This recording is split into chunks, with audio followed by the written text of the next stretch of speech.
Halo sobat, jumpa lagi bersama saya Martina Simbolon Channel. Pada hari ini kita akan membuat hidangan bolu kukus yang super enak. Adapun bahan-bahannya: gula 150 gram, telur 5, kalau besar bisa 4, tepung maizena 3 sendok, mentega yang sudah dicairkan 100 gram, tepung terigu 150 gram, susu kental manis 1 saset, SB setengah sendok. Sekarang kita akan memulainya ya sobat. Ikuti saya sobat.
Inilah hasilnya sobat.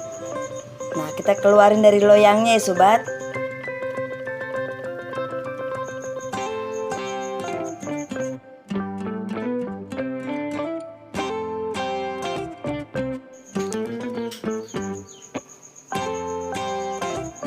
Selamat mencoba. Terima kasih sobat.